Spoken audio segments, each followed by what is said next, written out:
Ce que je retiendrai aussi de ces rencontres, c'est la force des femmes à faire bouger les hommes. Plus elles prendront leur place, plus la société sera égalitaire. En attendant, avec Manu, on fait ce que l'on peut. Depuis quelques mois, à la maison, on a mis en place une nouvelle organisation et ça marche.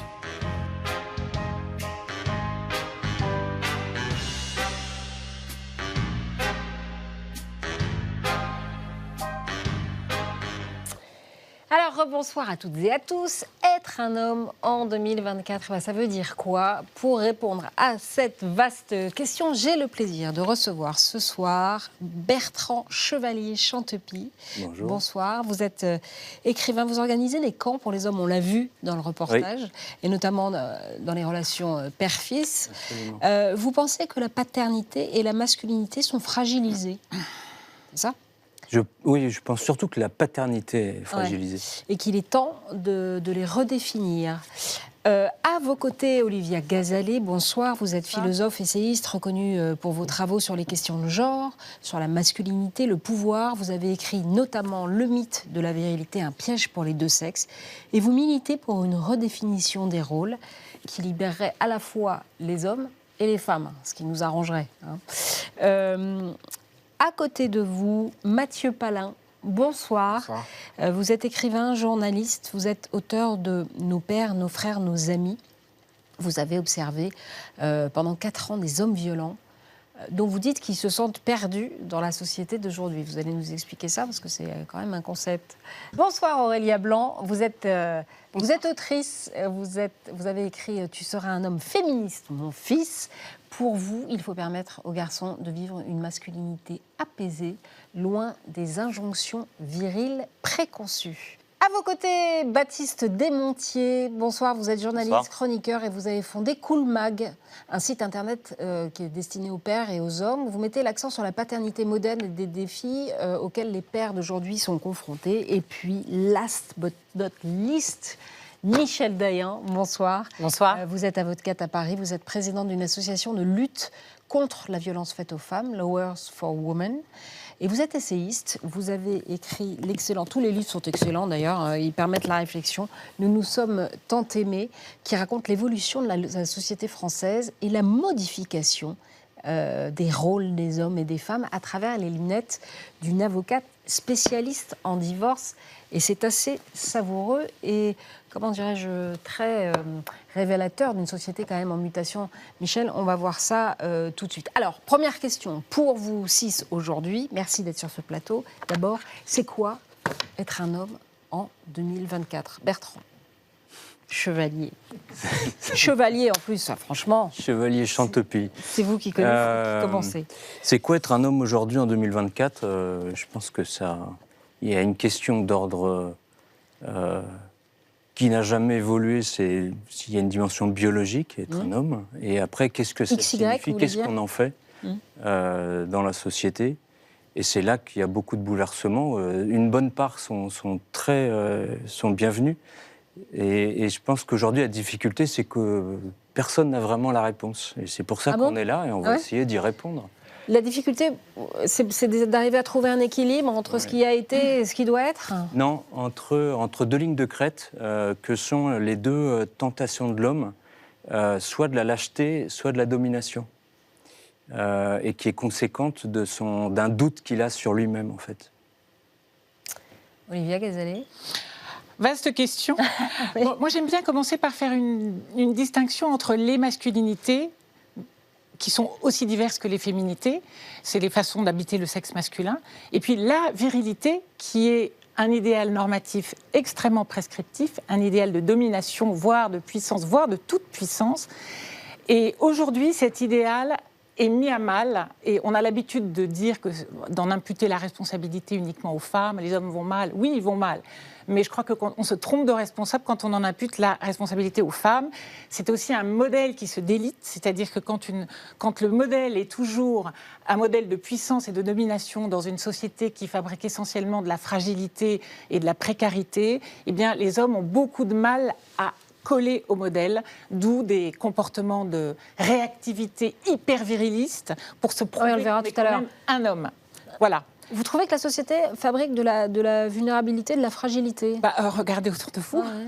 Je veux dire, regardez le nombre la pauvreté, le chômage sont omniprésents, sont là partout. Donc, quand l'idéal vous dit, oui, pour être un homme, un vrai, moi je déteste cette expression parce qu'il n'y a pas de faux homme. Un homme, un vrai, c'est un homme qui démontre sa puissance, sa performance, qu'elle soit professionnelle, sexuelle, guerrière. Hein. C'est aussi un mythe guerrier, le mythe de la virilité. Eh bien, dans une société qui ne propose pas à tout le monde, en tout cas, de pouvoir accéder à ce rêve de puissance, eh bien, ça crée énormément de frustration, de la colère, de la violence, et elle se retourne souvent contre les femmes. Là, vous avez fait vous-même la transition avec votre voisin, Mathieu Palin. Vous vous êtes intéressé aux hommes violents et à ceux qui retournent la violence, notamment contre les femmes. Vous êtes d'accord avec Olivia Gazellet dans sa définition, enfin, quand elle essaye de définir comme ça un spectre, on se heurte à des nouvelles vulnérabilités ou à... Moi, je pense que être un homme, là, surtout depuis 2017, c'est-à-dire depuis l'arrivée du mouvement MeToo, c'est être en réaction à quelque chose qui est arrivé, soit parce que ça nous questionne, soit parce que ça nous révolte. On le voit en ce moment avec les 51 accusés au procès Pélico. Il y a au-dessus de ce procès cette question-là, de savoir... pourquoi est-ce que je suis ici dans cette salle alors que j'ai l'impression de n'avoir rien fait de mal. Il y a beaucoup d'hommes qui ont l'impression, avec l'arrivée du mouvement MeToo, d'avoir été exactement tel que était le contrat, on va dire, en suivant leur modèle. Avoir été conforme, en fait. Le modèle du père ou le modèle que la société envoie aussi depuis des décennies et qui était une sorte d'homme assez cliché, en fait, avec cette idée qu'un homme, un vrai, ça doit être fort, musclé, savoir se défendre, se faire respecter, gagner plus d'argent que sa femme, être le chef de famille. Voilà. Tout ça, c'est des trucs que personne n'a besoin vraiment de nous le susurrer à l'oreille pour qu'on le sache.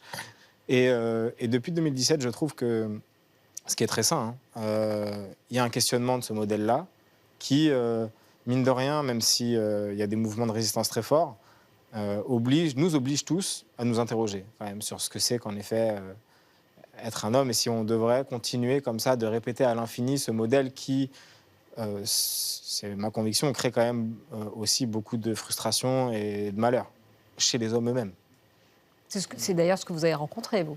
C'est ce que vous disaient les hommes que vous avez rencontrés. Moi, j'ai rencontré beaucoup d'hommes qui sont en récidive de violence, qui se retrouvent en prison après avoir enchaîné des histoires d'amour qui finissaient toujours par l'arrivée des gendarmes ou de la police à la maison et qui sont quand même assez perdus parce qu'ils ont l'impression que la société tout entière leur dit « vous êtes un problème ». Et d'ailleurs, c'est pour ça qu'on vous envoie en prison. Mais ils n'ont pas la solution non plus pour faire autrement. Michel Dayan, là, vous avez traité ce genre de cas, des hommes violents. Vous êtes spécialisé de la violence faite aux femmes, d'hommes violents comme ça. Mathieu Palin parle de récidive, c'est-à-dire que ces hommes-là n'arrivent pas à éclater les modèles qu'ils ont en tête ou... Alors, pour converser... sur ce sujet, et puis je répondrai peut-être à votre question après, sur c'est quoi être un homme aujourd'hui en 2024. Je crois qu'il n'y a pas les hommes. Alors moi, je suis avocate, donc j'aime pas dire les hommes, les femmes. Il y a des hommes et il y a des femmes. Il n'y a pas les hommes violents, il y a des hommes violents, même si on sait que c'est systémique. La violence faite aux femmes, elle a une dimension systémique. C'est pas la même chose qu'une femme violente avec son mari, évidemment. Mais il y a autant de violence qu'il y a d'hommes violents, je dirais. Et en effet, la récidive, c'est un vrai sujet, mais c'est un sujet qui dépasse de loin la problématique de la violence intrafamiliale. C'est un sujet de société. Ouais. C'est-à-dire comment on traite à la racine la violence. La violence, elle fait partie de la vie. Je voulais dire simplement qu'ils ont un modèle en tête et qu'ils n'arrivent pas à en sortir, en fait. Alors, je ne suis pas sûre que ce soit un modèle. Alors, il y a évidemment, mais là, on est en train de... Alors, donnez-moi votre définition à vous de l'homme de 2024. Alors déjà, qu'est-ce qu'être un homme en 2024 ? C'est se poser la question, qu'est-ce que c'est qu'être un homme ? Je crois que c'est la plus belle des définitions pour moi en 2024, c'est que, très honnêtement, je pense qu'il y a 10 ans, il y a 30 ans, nos pères et nos grands-pères ne se posaient pas la question de savoir qu'est-ce qu'un homme. Donc, qu'est-ce qu'un homme ? Être un homme en 2004, c'est se poser la question. Et puis un homme en 2024, aujourd'hui, je pense que c'est être une femme comme les autres. Enfin, c'est ce que ça devrait être. Ça vous fait sourire, Baptiste Desmontiers ? Oui, ça me fait sourire, mais j'adhère totalement à ce propos. Pour moi, être un homme en 2024, c'est super. C'est super parce que c'est repartir d'une page blanche. C'est la possibilité justement de s'émanciper un peu de ces modèles qui n'en sont pas, mais de ces assignations, de ces rôles, ce que devait être un homme. Je pense que mon père, effectivement, je vous rejoins tout à fait, se posait beaucoup moins de questions sur ce qu'était sa place dans la société que je ne m'en pose. Et pour moi, c'est assez chouette. C'est assez chouette parce que, bien sûr, ça pique. On doit arrêter d'être ce qu'on a été, on doit se déconstruire, mais en même temps, c'est aussi un espace de liberté génial, de fragilité, de l'acceptation de la fragilité. Je ne suis pas sûr d'avoir envie de vivre comme mon père l'a vécu. Moi, je pleure beaucoup plus facilement que mon père n'a jamais pleuré. Je doute, j'accepte de dire à mes filles que je ne sais pas, que je suis perdu, etc. Donc il y a beaucoup de choses qui sont difficiles à encaisser, mais il y a aussi, je pense, un super espace de liberté pour se reconstruire. Et Aurélia Blanc, il y a une problématique de l'éducation de Oui, nos bien enfants. sûr. Être un homme, ça s'apprend. C'est pas une donnée si vous voulez dire qu'on ne naît pas homme, on le devient ? Absolument. On apprend à être un homme et on est bercé dès tout petit, comme les petites filles le sont de l'autre côté du spectre, par tout un tas d'injonctions, de représentations. Alors, je partage qu'à moitié l'optimisme de mon voisin sur le côté page blanche que je trouve très chouette et très enthousiasmante. Néanmoins, je crois que les garçons d'aujourd'hui, y compris les jeunes garçons, portent aussi sur leurs épaules le spectre de tout un tas de représentations, d'attentes sociales assez fortes, et que ce n'est pas si simple que ça de mettre à distance le modèle traditionnel de l'homme viril tel qu'on a pu le connaître pendant des siècles et des siècles, et qu'effectivement, le réinventer, voilà, c'est enthousiasmant, mais ça implique des tâtonnements, des résistances, des questionnements, et aussi parfois une quête de modèles. Où sont ces modèles de l'homme d'aujourd'hui, différents peut-être de celui d'hier ? Les rôles modèles. Les rôles modèles. Bertrand Chevalier, vous vouliez réagir ? Oui, je suis assez d'accord. Et repartir d'une page blanche, il y a aussi une part de danger dont il faut se prémunir, parce qu'en fait, c'est la porte ouverte aussi à n'importe quoi, peut-être à des retours très violents. Ou peut-être n'importe quoi, vous pensez à quoi, Bertrand en fait, quand on écrit une page blanche, on écrit ce qu'on veut. Et je pense que l'histoire, il est intéressant de la regarder pour justement pas écrire n'importe quoi et être prudent par rapport aux décisions qu'on pourrait prendre quant à leur redéfinition de l'homme aujourd'hui. Olivia Gazalet, est-ce que ça s'oppose à la féminité ? Est-ce qu'il y a un combat, en fait ? Entre féminité et masculinité ? En fait, c'est là, dans l'état actuel, on a l'impression quand même d'un accouchement douloureux, si j'ose dire. Alors, c'est la même chose d'opposer féminité et masculinité, et puis homme et femme. Oui, c'est vrai. Voilà. Prenez la meilleure question pour notre thème. Oui, mais en fait, ce qui se passe, c'est que depuis les origines de la civilisation, on va remonter à la Grèce antique, on nous a expliqué, et c'est ce que j'appelle le grand mythe, c'est le mythe fondateur, le mythe de la virilité, que en fait, c'est pas seulement que les sexes n'étaient pas seulement différents, ça on peut tout à fait l'accepter et en discuter, mais qu'ils étaient hiérarchisés, c'est-à-dire que l'homme était supérieur à la femme en tout point. Donc en fait, on a théoriser tout un système de représentation de croyances à l'aide de la philosophie, de la médecine, de la biologie, du droit, bien entendu, pour entériner cette infériorisation dans le droit, de la mythologie, avec des femmes tentatrices et funestes. Et en fait, toutes ces représentations qui assignaient la féminité à la douceur, la bienveillance, l'empathie, le foyer, l'intérieur. Et l'intérieur, par opposition à l'homme qui était dévolu à l'espace public, aux valeurs de force, de conquête, etc. Et avec cette idée qu'il y avait certains métiers ou certaines façons d'habiter le monde qui n'appartenaient qu'au genre masculin et la même chose pour les femmes. Et en fait, qu'est-ce qui se passe ? C'est que depuis un siècle, on se rend compte que tout ça ne tenait sur rien en réalité, sur rien de naturel.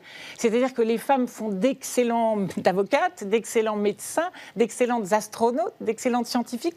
Donc en fait, les femmes, ça fait un moment qu'elles ont questionné ces assignations sexuées qui les infériorisaient.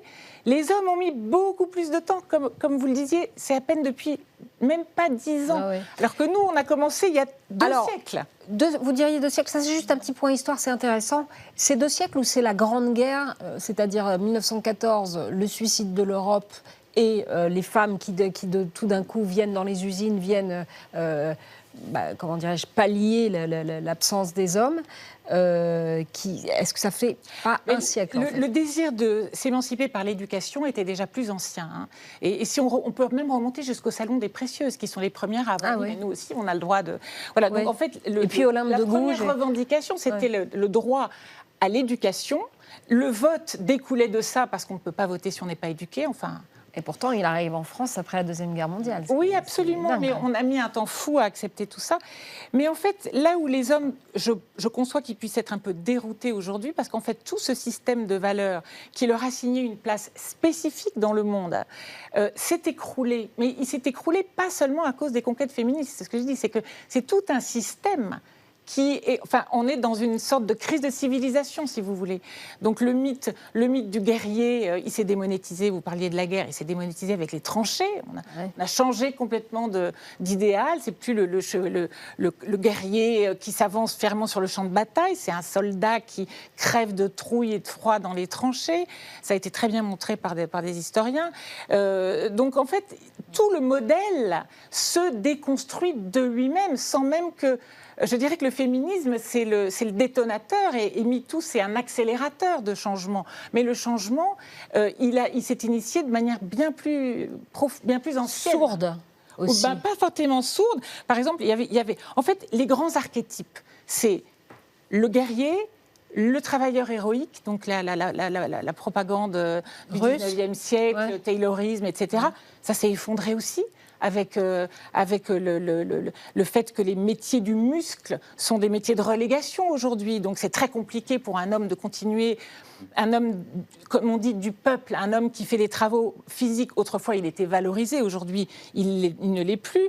L'économie est devenue tertiaire. Donc c'est tout ça qui fait que l'homme a du mal à retrouver sa place. Et encore une fois, le féminisme n'est qu'un des aspects de cette crise de civilisation.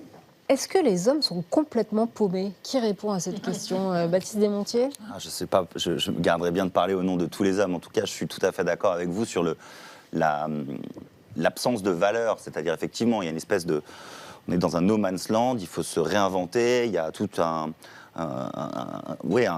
ensemble de valeurs qui sont un peu perdues, qui ont disparu, qui font que certains hommes doivent être un petit peu perdus dans ce qu'ils estiment devoir être, dans leur virilité, dans leur masculinité.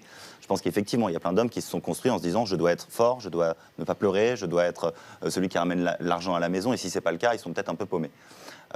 Moi, je ne pense pas que les hommes soient perdus. Je pense que les hommes doivent être en cause. Il n'y a pas si longtemps que ça, les figures de l'homme, c'était l'homme puissant. On a l'affiche du film Pretty Woman, c'est quand même incroyable.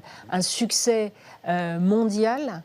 Et le type est un très beau playboy extrêmement argenté. Et le succès, c'est quand même... La fille est une pute, pardon.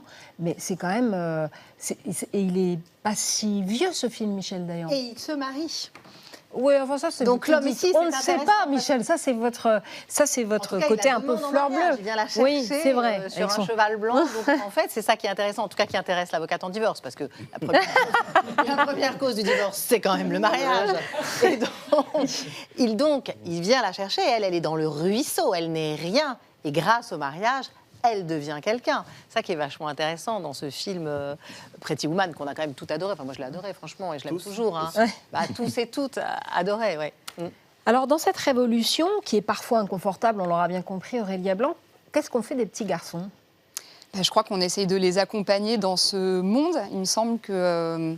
on a envie du meilleur pour nos enfants, nos garçons y compris. Donc après, chacun fait comme il l'entend avec ses enfants. Mais peut-être que nous, notre rôle de parents, d'adultes, d'éducateurs, c'est de les accompagner là-dedans, de leur apprendre, d'ailleurs, comme on le voit dans le documentaire, à chausser des chaussures adaptées pour ce monde, c'est-à-dire ne pas les enfermer dans des archétypes désuets qui, d'une part, peuvent être le terreau d'inégalité et de violence qu'on n'a pas nécessairement envie de voir se poursuivre, et puis aussi qu'ils soient bien dans leur basket. Je crois que c'est la réalisatrice, à un moment donné, qui dit dans le film « Est-ce que mon fils va devoir jouer un rôle aussi pour être un homme dans cette société ?» Elle dit « J'ai pas envie qu'il joue un rôle ». Et je crois qu'en fait, c'est ça aussi une éducation féministe, à l'égalité, à la liberté, c'est pouvoir être soi-même sans s'obliger parfois à ses dépens et à ceux des autres à coller à une armure, à un rôle, à une carapace assez lourde en fait. Mathieu Palin, quand vous Quand vous allez voir des hommes violents comme ça, d'abord, pourquoi vous faites ce travail ? C'est une question qui vous taraude, justement, la masculinité, ou alors la violence, ou alors les deux ?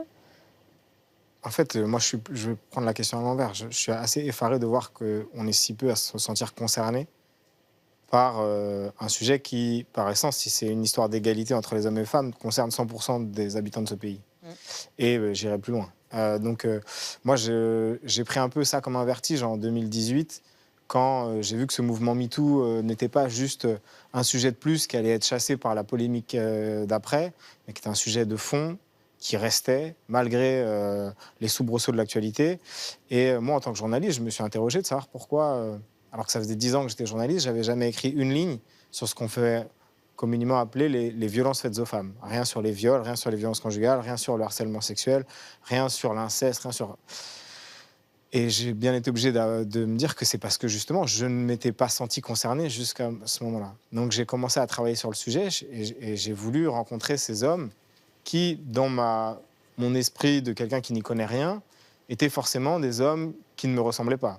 Des hommes moins éduqués que moi, moins intelligents que moi, moins insérés que moi, tout ce qu'on veut. Donc j'ai rencontré ces hommes qui sortaient de prison, qui avaient tous en commun d'être là pour violence conjugale. Et j'ai rencontré des mecs avec qui je m'entendais bien, des mecs avec qui je rigolais, des mecs avec qui j'allais boire des coups, des mecs en fait qui me ressemblaient. Et moi, la différence, c'est que j'étais du bon côté de la barrière et je pouvais encore continuer de me regarder dans la glace en me disant que j'étais un mec bien, personne qui avait jamais porté plainte contre moi, pas de casserole, donc tout va bien. Et eux, eux, c'est des repris de justice, donc forcément, ils ont cette étiquette collée sur le front. Mais la vérité, c'est que peu importe leur éducation, l'argent qu'il y a sur le compte en banque de leurs parents, on a grandi dans ce même bain, on a été plongés ensemble dans ce même bain. Donc, au-delà de la question de est-ce que eux, on les qualifie d'hommes violents et nous, on peut continuer à se regarder dans la glace en disant que tout va bien, il y a quand même un bain d'influence, et on a un peu parlé, dans lequel je pense que tous les garçons hétérosexuels ont été plongés. Dans les années, moi je suis né dans les années 80, et jusqu'à, je pense, là, très récemment, c'était un modèle qui n'était pas du tout questionné, et donc on le saisissait. Mais il est encore assez peu questionné, ce modèle, parce que selon plusieurs études récentes, et notamment une étude du Haut Conseil de l'égalité, les Français, ils ont du mal à se détacher des stéréotypes associés par genre. Vous allez voir, on a pris quelques-uns des items. Les clichés de genre sont massivement diffusés dans la société et s'avèrent encore plus ancrés en réalité. Et c'est très étonnant. Je vais vous en donner quelques-unes. 70% des hommes pensent que pour être respecté dans la société, un homme doit prendre soin financièrement de sa famille. Et il y a une autre étude corollaire, cette semaine ou la semaine dernière, Michel, qui disait que quand une femme gagnait plus que son mari, c'était quasi... 11 et 40% de surrisque de séparation. C'est incroyable quand même. C'est incroyable. Et en plus, cette étude du Haut Conseil à l'égalité se distingue aussi en fonction des tranches d'âge. Et ce qui m'a frappée, et ce qui est absolument désespérant, c'est que chez les plus jeunes, de nombreux hommes, et femmes aussi, je veux dire, les femmes ne sont pas toujours les meilleurs alliés du féminisme, il faut le dire quand même, parce que ce sont elles qui éduquent les garçons aussi, il n'y a pas que les hommes, les garçons. J'étais en train de dire, il n'y a pas que les hommes qui éduquent les garçons, il y a aussi les femmes qui éduquent leurs garçons. Je veux dire, je crois que c'est intéressant de s'interroger aussi sur qu'est-ce que c'est qu'être une femme en 2024 et comment on éduque ces garçons. On sait maintenant comment éduquer les filles. Ça y est, je crois qu'on a à peu près compris comment il faut les éduquer ou pas les éduquer. Mais on ne se pose pas toujours la question de savoir, nous les femmes, comment on doit éduquer nos garçons. Mais pour revenir à cette question et ces statistiques, c'est en effet assez terrifiant. Et je voudrais revenir sur ce que vous disiez. Je trouve ça absolument remarquable, ce travail que vous avez fait. Parce que si on ne s'interroge pas, et si on ne s'intéresse pas aux hommes violents, et qu'on ne s'intéresse qu'aux femmes violentées et qu'aux femmes victimes, on pourra mettre un flic, un proc, un juge derrière chaque homme dysfonctionnant ou derrière chaque famille, on ne résoudra pas le problème. Parce que, comme vous l'avez dit, moi, j'ai un cabinet qui est en face du Jardin du Luxembourg, j'ai une clientèle plutôt CSP+. Dans un dossier sur 5, j'ai une problématique de violence intrafamiliale, et en général de violences faites aux femmes ou aux enfants, ou aux femmes en présence des enfants. Ça pourrait être vous, ça pourrait être vous, ça pourrait être vous. Voilà, ça pourrait être nous toutes, nous tous. Et si on le voit dans s'interroge l'affaire pas Pellico d'ailleurs, hein, Michel. Bien sûr. Dans l'affaire Pellico, on voit que les 50 types, c'est pas que... Voilà, c'est pas monoéthique. Et c'est vrai que si on ne s'interroge pas... Et alors c'est vrai que moi je suis avocate, ce qui m'intéresse c'est les êtres humains, je ne défends pas des actes, je défends des personnes. Et derrière chaque acte, chaque violence, il y a une personne, elle a son histoire. Et même Monsieur Pellico, il mérite une défense pour essayer de comprendre pourquoi on en arrive là. Et tant qu'on ne fera pas ce job-là que vous faites, et bravo, je crois qu'on sera dans l'impasse, quoi. Vraiment. Alors, si on revient sur notre étude, là, un peu qu'on la balaye un peu comme ça, 84%, Bertrand Chevalier Champy, des hommes estiment que les hommes doivent protéger les femmes. Ça, c'est important. Ça l'est pas. Ça en dit long sur le travail qui reste encore ou quoi ? J'ai pas vraiment d'avis sur la statistique. Je pense qu'effectivement qu'il faut... Moi aussi, je travaille avec des gars qui sortent de prison pour les rompre un sentiment de fatalité, pour travailler ce qu'on appelle la désistance, qui est l'arrêt de la récidive. Et l'arrêt de la récidive se fait par un choc affectif, par un déclic affectif.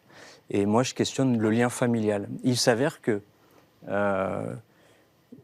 sur plus d'une centaine de gars que j'ai accompagnés, il n'y en a pas un qui avait un père, un modèle familial au niveau. Entre guillemets, soit il est absent, donc c'est qu'on ne le connaît pas, ou alors il n'est pas là, on ne sait pas très bien où il est, soit il est présent, mais encore faut-il qu'il soit engagé affectivement, d'une part, ou pas violent et brutasse et complètement idiot, quoi, finalement. Et c'est pour ça que je questionne beaucoup cette dimension de la filiation, parce qu'en fait, un garçon, pour grandir, il a besoin d'un modèle. Et on s'imprègne d'un modèle qu'on a. Et en fait, si on n'a pas un bon modèle, le premier modèle qu'on peut avoir d'homme, normalement, c'est le papa. Si ce papa-là, il donne pas envie, ça va poser des petites questions sur le Aurélia garçon. Blanc, vous êtes d'accord avec Bertrand ?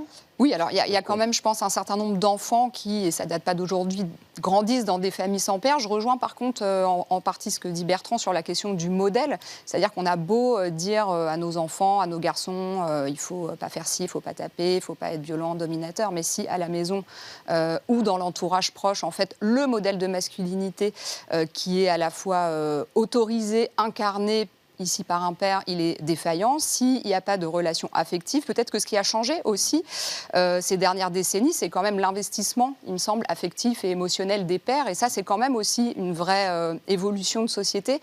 Donc forcément, ça transforme aussi, in fine, les masculinités et de génération en génération, le rapport des hommes avec leurs propres enfants et donc la place qu'ils ont envie de voir ou pas dans cette société. Baptiste Desmontiers, vous vouliez... Moi, je suis effectivement d'accord avec l'idée qu'on commence mieux dans la vie quand on a un bon modèle, mais on peut aussi se construire, je ne suis pas psychologue, mais l'idée de se construire contre, c'est une théorie qui est assez connue. Et pour parler de mon simple cas personnel, j'avais un père qui n'était absolument pas dans les démonstrations d'affection vis-à-vis de moi, et qui était un père violent. Je pense, ou en tout cas j'aspire à être tout l'opposé. Et c'est même presque un mantra dans la manière avec laquelle j'envisage ma parentalité. C'est-à-dire que je suis conscient que ce n'était pas le modèle, j'en ai souffert, j'ai pas envie de refaire la même chose. Et donc je me construis contre. Donc en fin de compte, bien sûr qu'il vaut mieux commencer avec un bon modèle dans la vie, mais je ne pense pas qu'on soit assigné, qu'on soit déterminé, prédéterminé. D'ailleurs, moi aussi, lu le livre de Mathieu Palin qui est absolument génial. Ils sortent pas tous, Mathieu, je parle sous ton contrôle, ils sortent pas tous de familles violentes.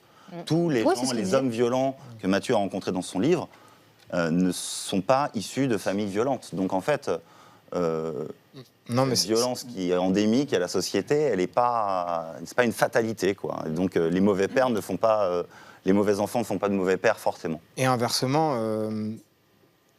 on a beau avoir toute la bonne volonté du monde pour éduquer nos enfants, on sait tous, si on a des enfants, qu'ils nous échappent très rapidement. C'est-à-dire que ça ne reste pas des graines germées dans du coton qu'on garde comme ça pendant 18 ans. Très rapidement, en fait, ils sont au contact d'une société Il y a l'école, il y a- qui envoie l'école, la télévision, Internet, les réseaux sociaux, les téléphones, les amis, les copains, la pub. Enfin, je veux dire, tout ça, c'est des centaines et des centaines et des centaines d'influences qui envoient un message. Et on a beau vouloir...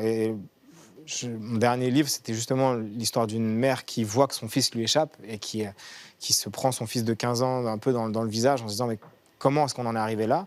Je pense que la culpabilité, qui est aussi quelque chose de très parental, fait que on a parfois l'impression d'avoir tout bien fait et malgré tout, on a des fils qui se mettent à déconner, on a des fils qui se mettent à devenir des prototypes de virilité toxique parce que on ne changera pas la société juste en essayant de mieux éduquer nos enfants. Il faut aussi qu'il y ait des décisions qui soient prises à une échelle beaucoup plus globale parce que là, depuis quand même des décennies, on répète sans cesse les mêmes cycles. Et à peu de choses près, les fils sont les copies conformes des pères, qui eux-mêmes étaient des copies conformes de leur propre père. C'est là que vous intervenez, Bertrand Chevalier-Champy. C'est pour ça que ça vous est venu, l'idée de ce camp-là, dont on voit des images au Mont-Saint-Michel. Quand j'ai écrit mon bouquin, j'ai été contraint d'approfondir le sujet pour savoir de quoi je parlais et puis d'étayer un peu mes propos. Et en fait, j'ai découvert un truc assez interpellant, c'est que le garçon, mais la fille aussi, j'ai le sentiment, si j'écoute ma femme, on est tous avec un doute sur notre valeur. Et si on n'a pas... Oh, mais chez les femmes, c'est 10 fois pire. Vous savez ça quand même. Mais la non-absence... Vous n'écoutez pas votre femme, vous regardez tout dans la rue, vous savez quand même que les femmes... La non-réponse à cette question provoque des troubles comportementaux chez les garçons. Hein. La prison est genrée, hein, profondément genrée. Et plutôt d'ordre psychologique chez les femmes. Voilà. Et en fait, ce doute-là, ça provoque une absence de confiance en soi. Et en fait, pour tuer ce doute, on a besoin d'entendre nos qualités. On n'a pas besoin d'entendre « Ouais, t'es un homme, t'es super fort, c'est génial ». Non, moi, je suis un artiste, j'ai une sensibilité artistique, c'est une qualité objective et j'ai besoin de l'entendre de l'extérieur. Je ne peux pas m'auto-proclamer je suis super bon en sculpture, voilà, ça n'a aucune valeur. J'ai besoin de l'entendre de l'extérieur. Et en fait, psychologiquement, la première figure extérieure que je rencontre quand je défusionne avec ma maman, c'est mon papa.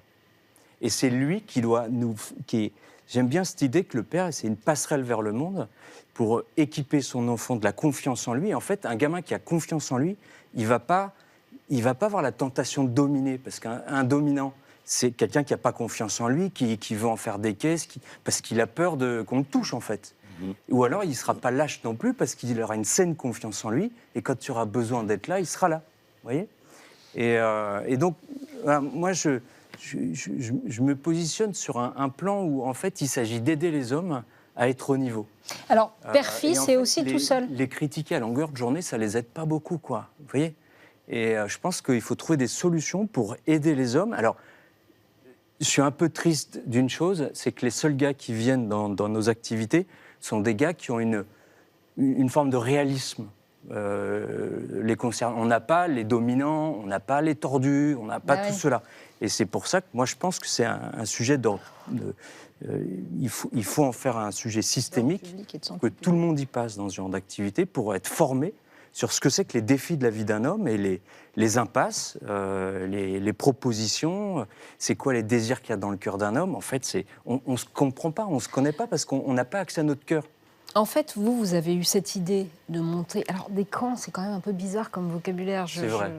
Des ateliers ou des rencontres ou des sessions. En fait, vous êtes posé vous-même la question de votre propre masculinité ou du fait... En fait, moi, je suis fondateur de rien du tout. Je suis allé faire ce stage au moment le pire de ma crise de couple. J'avais quitté ma maison et en fait, je ne savais plus où j'habitais, j'étais perdu, je sais pas. Quelqu'un a dit les hommes sont perdus. J'étais perdu. Et je suis allé là et en fait, il s'est passé en 3 jours un truc incroyable. Pas avec votre fils, c'était juste pour les hommes. Et c'est après que j'ai créé les week-ends père-fils, en fait. Ouais. Prenant conscience du vrai sujet. Et en fait, je me suis rendu compte que je ne m'aimais pas. Que j'avais aucune estime pour ma propre dignité. Et donc, en fait, je m'énervais facilement, surtout parce que je suis paumé, en fait. parce que je ne sais pas où j'habite, je ne sais pas ce qu'il y a là-dedans, et puis j'ai même pas très envie de voir ce qu'il y avait. Et il a fallu cette situation dramatique de ma crise de couple pour me dire, Bertrand, là, tu as un genou à terre, vas-y. Et il a fallu ça. Mais tout seul, j'y serais jamais allé. La première fois qu'on m'a parlé de ça, j'ai dit, c'est quoi ce truc bizarre là? Vous êtes resté quoi? Un stage entre mecs, c'est... Ouais, mais vous en êtes revenu transformé, vous dites dans le... Transformé. Mais c'est quoi, 2-3 jours où on... 3 jours. On discute un peu de ce que c'est que... Alors, il y a beaucoup d'échanges. En fait, il y a des formations aussi, des défis de la vie d'un homme. La vie d'un homme, ça n'a pas un long fleuve tranquille. En fait, ça nécessite de travailler sur soi, d'avoir une certaine force qui nous concerne d'abord nous-mêmes pour nous maîtriser nous-mêmes, en fait. Et décider ce qu'on va faire de notre vie plutôt que de s'énerver quand il y a une situation qui ne nous plaît pas, par exemple.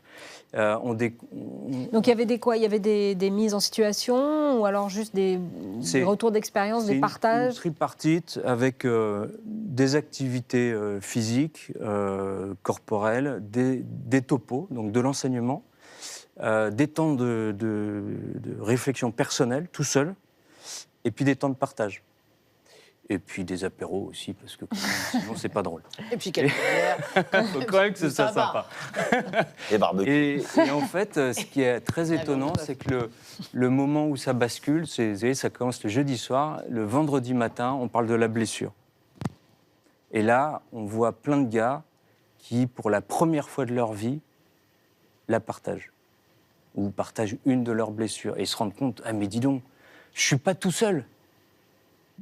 Tous les hommes se considèrent, on en parlait tout à l'heure, on se montre, l'imposture masculine, super fort, tout va bien dans ma vie, le couple c'est génial, le boulot c'est génial. En fait, non, c'est la merde, mais je le dis pas parce que j'ai pas envie de passer pour un idiot. Mais en fait, quand il y en a un qui ose dire, bah non, moi c'est la galère dans mon couple, c'est l'horreur même, j'y arrive pas, et ben les autres se disent, ah, ça les détend. Et en fait, ça leur permet de se dire, mais ça va, je suis pas le seul blaireau à être tout seul dans cette situation-là. Et donc, ça ouvre le cœur, et puis là, à partir de ce moment-là, c'est gagné. Parce qu'on peut apporter beaucoup de choses, vivre beaucoup de choses qui sont très... Si vous commencez le jeudi, vous arrivez le mercredi soir, si vous commencez le jeudi par la blessure... vous commencez le vendredi matin par la blessure... Ça marche tout seul. Ah oui, ça, on imagine bien que... En fait, les hommes, quand on les met ensemble, c'est des pipelettes. Ah oui? Mais s'il y a une femme, alors... Ah oui. Il y avait un autre item sur lequel, figurez-vous, ça va vous paraître un peu anecdotique, mais il y a eu une grande discussion entre la productrice de l'émission et moi. 71% des hommes estiment qu'il est normal que les hommes payent l'addition. Et ben moi, je le trouve aussi, figurez-vous. Je trouve que ça coûte cher d'être une femme et que c'est normal que les hommes... Non, Michel? Alors, vous venez pas à ma rescousse? Non, mais... Moi, j'adore qu'on paye pour moi, comme tout le monde.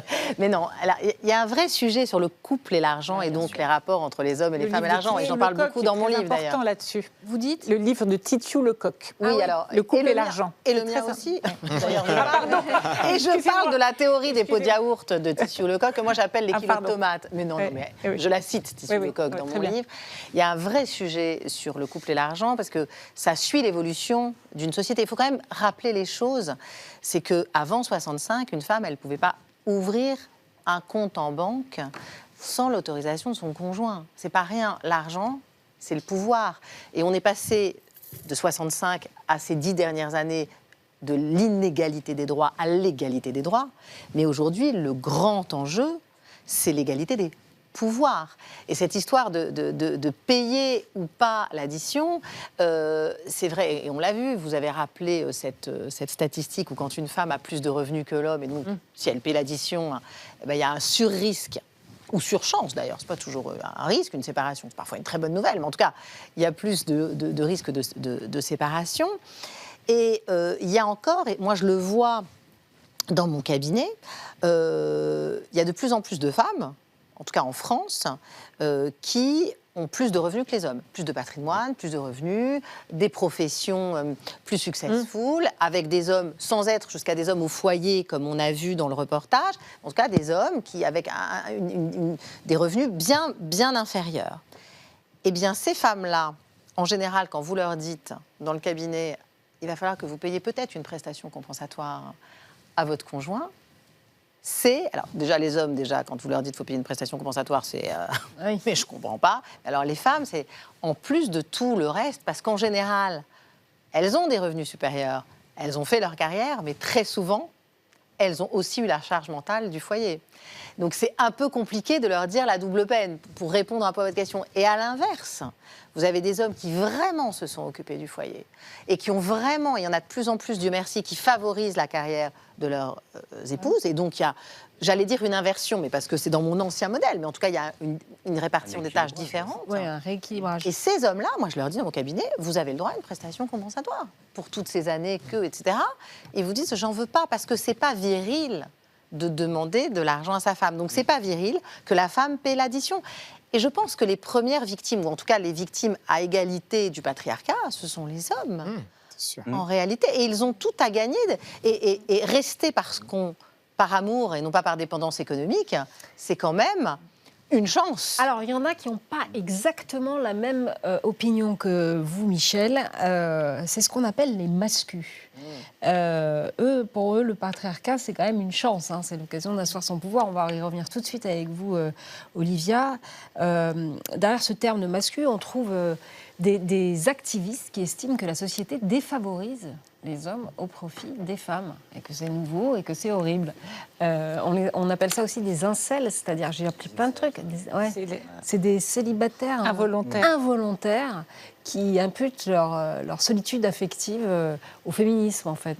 Et ils sévissent de plus en plus communément sur Internet et ils ont leur propre chaîne. Regardez un extrait de plusieurs masculins, vous allez voir, c'est assez édifiant. T'as 3 prérequis en tant qu'homme. Si tu les respectes pas, commence à mettre des jupes. Je suis sûr que ça t'ira bien. Mesdames, je suis désolé, mais cette vidéo ne s'adresse pas à vous. La plupart des hommes de maintenant sont des losers. Des putains de losers. Je vais t'expliquer comment, étape par étape, devenir un homme masculin, respecté, bref, comme on dit sur la chaîne, un homme alpha. En fait, il n'y a pas plus important, il n'y a pas plus capital pour le mâle alpha que l'approbation du groupe. Sans l'approbation et sans l'amour du groupe, le mâle alpha n'existe pas, il va se faire décimer. Donc, au sommet de la pyramide, de l'échelle de séduction, du marché sexuel, c'est l'homme de valeur, c'est l'alpha et le sigma de valeur, les hommes puissants. Si les hommes n'avaient pas accepté que les femmes deviennent des femmes faciles, les femmes ne seraient pas devenues des femmes faciles parce que les femmes faciles ne se seraient pas fait marier. C'est aussi simple que ça. La plupart des hommes viennent me voir et m'exposent tout un tas de problèmes avec les femmes alors que le réel problème c'est eux. La plupart des hommes pensent que les femmes sont leur ennemi alors que le réel ennemi c'est eux. C'est ton compte en banque, c'est tes ambitions, c'est ton souhait de réussir. Là est le réel problème. Le réel problème, ce n'est pas les femmes, c'est toi, c'est ton ambition. Olivia Gazalet, c'est normal, cette réaction? Écoutez, moi, il y a une phrase de Pierre Bourdieu qui me revient en tête et qui est celle qui m'a mise en route pour écrire ce livre. C'est l'idée que la virilité est à la fois un privilège et un piège. Un piège en ce sens que, c'est une évidence que la femme s'y est trouvée piégée puisqu'elle a été infériorisée, domestiquée, minorée, etc. Mais pour les hommes, cette injonction à la toute-puissance et encore une fois à la performance et à la démonstration de la performance, il faut que... il y a quelque chose d'abord de très coercitif parce que tout le monde n'a pas les qualités pour être le vainqueur, le conquérant, le gagneur, etc. Mais c'est aussi très discriminatoire parce que ce qu'on lit à travers tout ça, c'est pas seulement le mépris de la femme et l'infériorité de la femme, c'est qu'il y a des hommes qui ne méritent pas le label homme. Et en fait, c'est très discriminatoire au premier chef pour tous les hommes qui ne correspondent pas au canon viril, qui ne présentent pas les marqueurs de la virilité triomphale et qui sont méprisés. Et ça, depuis les origines de la civilisation. Donc on a toujours... Ce sont les homosexuels ou assimilés comme tels. Et il faut rappeler que ce devoir de virilité, c'est un devoir d'hétérosexualité et d'hétérosexualité démonstrative, ostentatoire, c'est-à-dire qu'un homme, plus un homme a de conquêtes, plus il est conquérant, plus il est considéré comme intéressant et puissant. C'est en ce sens que tous ces discours sur tu vas séduire, tu vas avoir un maximum de meufs, etc., c'est vieux comme la Grèce, ça, de frimer, de fanfaronner sur sa conquête sexuelle, puisque c'est là-dessus qu'est indexé le vrai pouvoir. Donc, vous voyez, il y a cette confusion. Donc, aujourd'hui, on voit bien que les hommes de pouvoir aiment arborer, se montrer avec des très belles femmes. Je pense à Trump, c'est l'exemple le plus paroxystique, la femme trophée. Donc, c'est démontrer qu'on en est bien un. Et au fond, qu'est-ce que ça montre, sinon une immense vulnérabilité ? C'est-à-dire que si ça allait de soi, d'être un homme invraisemblable, si c'était vraiment des propriétés naturelles, on n'aurait pas besoin de les démontrer sans arrêt. Donc il y a une immense vulnérabilité là-dedans. Et je pense que vraiment, derrière cet appétit de la victoire, il y a d'abord la peur de la défaite. Quand on voit dans l'histoire à quel point l'impuissance a été une malédiction, une hantise, vraiment la chose la pire qui pouvait arriver. Il y avait même des tribunaux de l'impuissance. Ah bon ? Oui, au XVIe et au XVIIe siècle en Europe, qui jugeaient les cas d'impuissance. Oui, bien sûr, des tribunaux notamment ecclésiastiques. Oui, je raconte des histoires marrantes dans mon livre, enfin marrantes, tragiques, mais en même temps tellement hallucinantes qu'elles en sont comiques, si vous voulez. Donc effectivement, il y a cette idée qu'un homme, un vrai, ça a des relations sexuelles et ça les montre et ça les compte et plus on en a, plus on est un vrai mec. Et ça me permet de rebondir, si vous permettez, revenir un tout petit peu en arrière sur la violence, et notamment la violence sexiste et sexuelle. Parce que, en fait, c'est intéressant de voir que malgré tous les efforts que vont faire les papas, et Dieu sait s'ils sont de bonne foi sur ce plateau, et j'en suis intimement convaincue, le poids des représentations est là, et surtout l'héritage culturel. Parce qu'il faut comprendre que la violence à l'égard des femmes a toujours été légitimée par la culpabilité originelle de la femme. C'est la femme la fautive, c'est la femme la tentatrice. Et encore une fois, la mythologie nous présente la sorcière, la séductrice. La prédation sexuelle, originellement, elle est pensée du côté de la femme. Et c'est ce qui explique 2000 ans de déni des violences faites aux femmes, parce qu'elles sont de l'ordre de la nature, de culpabilisation des victimes et de déculpabilisation des coupables. Et en fait, cette violence, elle va de soi. Moi, je voudrais, à chaque fois, quand j'interviens devant des élèves, je leur dis, on s'est habitué à ce chiffre de une femme meurt tous les 3 jours et parfois même tous les 2 jours sous les coups de son conjoint ou de son ex-conjoint. Remplacer femme par homme. Un homme meurt tous les 2 jours, sous les 3 jours, sous les coups de sa conjointe. Mais ce serait une aberration. Et même pire, remplacer femme par chien. Un maître tue tous les 3 jours son chien. Mais tout le monde serait dans la rue pour dire les chiens, défense des chiens, etc. Et ça nous paraît normal parce que de toute façon, il y a maître, pardon, Dayan en parlait tout à l'heure. Pour le partage de l'argent, mais le code napoléonien, ça ne fait pas si longtemps qu'il y a certains. Et qu'est-ce qu'il nous disait le code napoléonien ? Que la femme appartenait à son mari et qu'il avait droit de d'ailleurs, on le voit dans l'affaire Pellico aussi. Donc voilà, si vous voulez, on vient de tellement loin et avec des représentations qui ont été tellement théorisées, encore une fois, et ancrées dans le droit, que c'est très difficile de les déconstruire. C'est pour ça que vous êtes perdus. C'est que c'est tout nouveau pour vous. Nous, encore une fois, ça fait un moment qu'on a remis en question. Vous, c'est tout nouveau. Vous savez qu'il y a un texte de Virginie Despentes qui dit aussi, c'est pas un homme ou un chien, c'est un patron.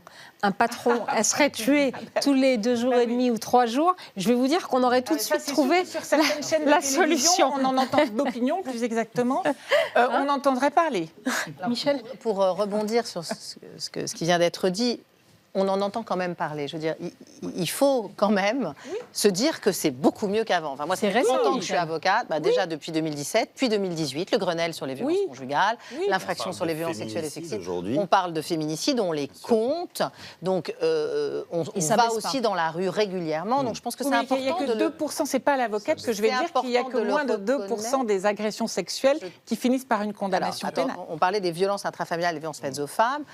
Je peux vous dire, en tout cas, moi, j'ai les mains dans le cambouis, j'accompagne des gens. Donc, je n'ai pas que des statistiques, j'accompagne des gens. On n'a pas du tout le même accueil en commissariat aujourd'hui quand une femme est victime de violences de la part de son conjoint ou même de viol ou d'agression sexuelle de la part d'un tiers de son conjoint, ça reste encore très compliqué. Le viol conjugal, c'est encore un vrai tabou de part et d'autre. Mais bon, c'est encore compliqué. L'écoute n'est pas libérée et la parole non plus. Mais les choses ont quand même évolué. Je crois qu'il faut le saluer. Mais je l'ai dit. Je crois qu'il faut le saluer. C'était récent. Pour répondre aussi à ce que vous disiez, c'est récent, mais ça va vite. C'est récent, mais ça va vite. Et on peut comprendre aussi, dans cette vitesse qui est importante, parce que je veux dire, là, c'est un sprint, on vient de tellement loin, que certains hommes, je ne sais pas s'ils sont perdus, mais en tout cas, c'est toujours plus difficile d'être une femme qu'un homme aujourd'hui, mais c'est plus difficile aujourd'hui d'être un homme Évidemment. que d'être qu'avant. C'est plus difficile aujourd'hui d'être un homme qu'avant parce qu'on se pose ces questions. Et sur l'impuissance et la toute-puissance et la toute-impuissance, moi j'ai observé quelque chose sur les... Parce qu'on marrant, hein, quand on a un plateau sur c'est quoi être un homme aujourd'hui, on parle de violence. C'est quand même incroyable. Hein. Et les violences dans la sphère familiale, dans la sphère conjugale, la première violence, elle commence en général au moment où la femme est enceinte. Et on n'a pas parlé de ça. Je trouve que c'est intéressant. Je ne suis pas psychanalyste, mais enfin, bon, quand on est avocat en droit de la famille, on finit par vous appeler docteur à des moments. Bon. Il se trouve qu'à ce moment-là, les femmes, elles sont exclues de tous les contrats. Elles étaient exclues de tous les contrats. Le contrat avec le divin, le contrat social, le contrat économique. Il y a un seul endroit où elles sont toutes puissantes parce que les hommes en sont exclus, c'est quand même la maternité et porter un enfant. Ça, pour le moment, en tout cas, il n'y a que les femmes qui peuvent le faire, pour le moment. Et c'est à ce moment-là où il y a la toute-puissance de la femme, puisqu'il n'y a qu'elle qui peut faire ça, qu'en toute impuissance, l'homme devient violent. Et je pense que ça interroge sur cette fragilité. Je ne suis pas en train de dire que c'est une excuse, mais ça explique beaucoup de choses. Et si on n'explique pas la violence, on ne s'en sortira pas. On n'essaie pas de la comprendre. Alors, Baptiste Desmontiers, Je voudrais juste dire quelque chose, parce que c'est effectivement quelque chose que j'entends dans ce débat aujourd'hui, ce soir, et dans l'affaire Pellico, dans les titres de presse récurrents que les hommes se prennent en pleine gueule depuis quelques années parce que c'est une prise de conscience. Oui, c'est des féminicides. Oui, la violence, elle est masculine. Oui, les prisons sont genrées. Oui, et je le découvre ce soir, la violence dans le couple, elle arrive souvent quand la femme est enceinte. Qu'est-ce que c'est être un homme aujourd'hui ?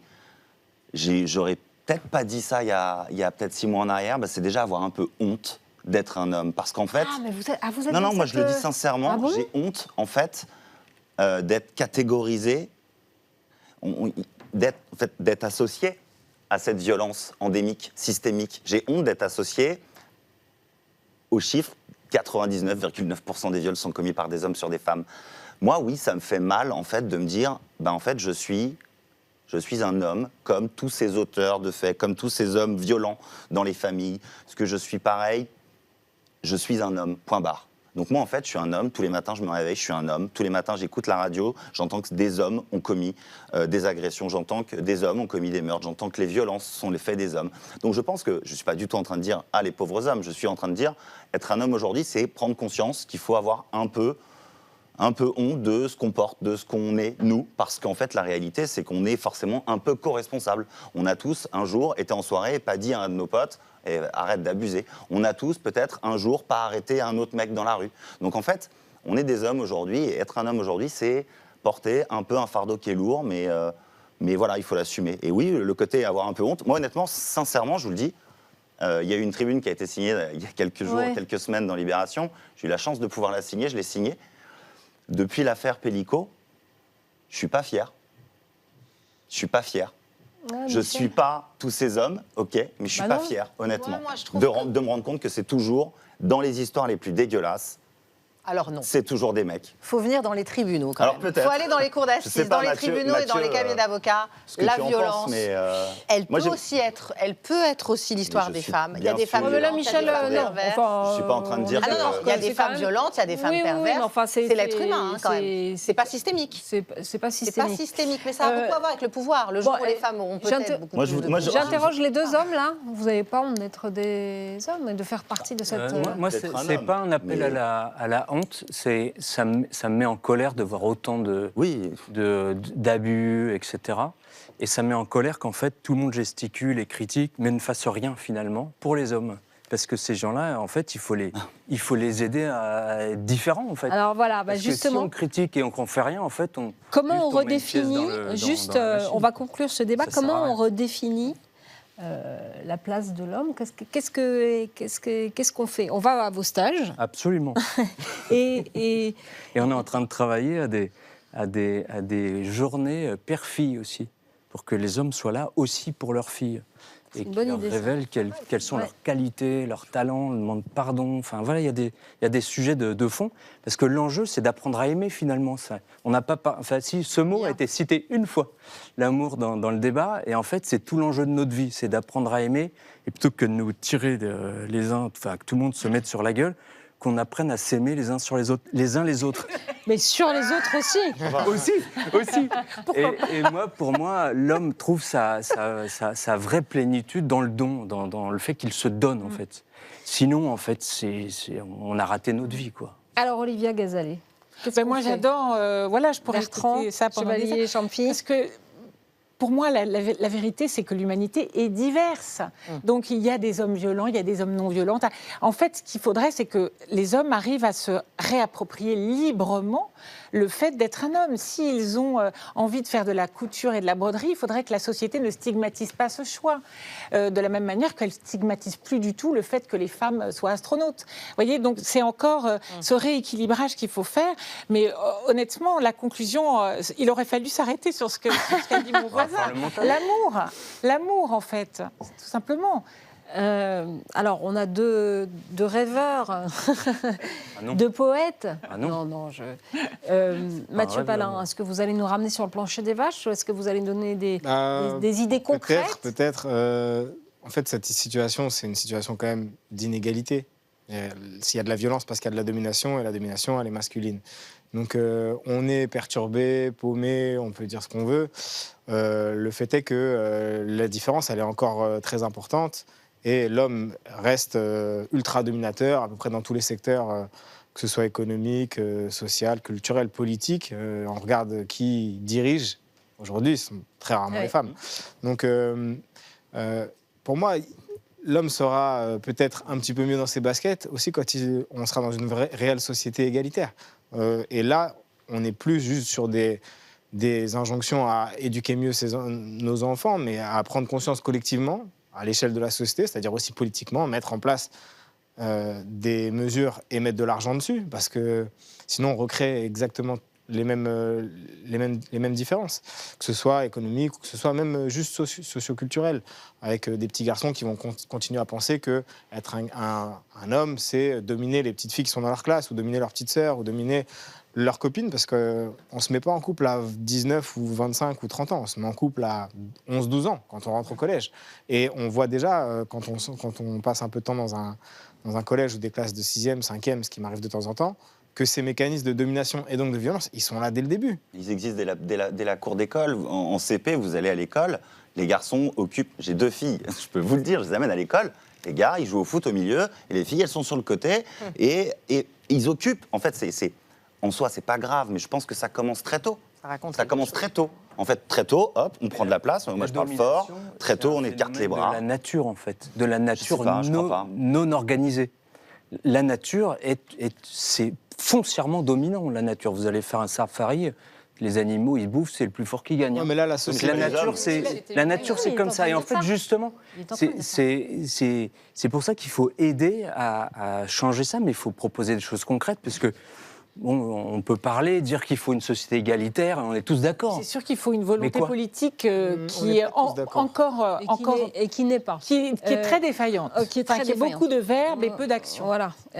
Aurélia Blanc. Alors, comment on fait pour concilier la part de virilité et l'égalité des sexes ? Moi, je rejoindrai ce que disait Mathieu Palin, c'est-à-dire que tant qu'on sera en incohérence quelque part, au moins en partie, entre les discours d'appel à l'égalité, l'éducation à l'égalité dans la sphère individuelle, et que collectivement, au niveau des institutions, quelles qu'elles soient, alors on avance, mais on n'y est pas encore, on a besoin que collectivement, les violences sexistes, sexuelles et les violences en général soient condamnées, en fait, fermement, sans aucune ambiguïté, pour qu'il y ait aussi une cohérence. C'est-à-dire qu'on ne peut pas continuer à élever des petits garçons dans un monde disant non, il faut être gentil, il faut respecter les femmes, mais en même temps, bon, tu comprends, les femmes, elles aiment bien qu'on leur force un peu la main, comme le pense d'ailleurs ce qui ressortait dans le sondage du HCE. Donc voilà, je pense qu'il faut une cohérence collective aussi, et ça, c'est un travail de tout un tas d'institutions.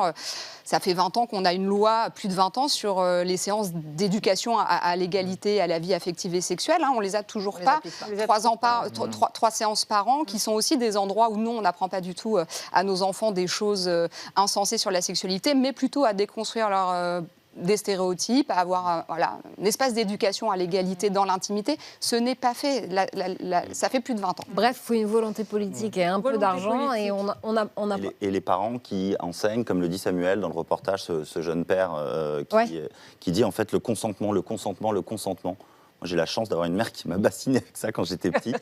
Je crois que ça passe par là, quoi. Dans on peut se dire la puissance publique, on peut se dire l'argent, on peut se dire ce qu'on veut. À un moment, dans chaque maison, dans chaque foyer, le consentement, c'est, je sais pas... Dans le monde du soin, c'est aussi un changement, Michel, massif. votre petit mot de conclusion, et on se quittera bons amis, si vous voulez bien. Je crois que, oui, évidemment, à l'école, dès l'école primaire, d'ailleurs, on pourrait commencer de façon adaptée. Je crois que pour faire une espèce de synthèse de ce que vous avez dit, il faut passer de la violence à la honte, de la honte à la culpabilité, puis de la culpabilité à la responsabilité.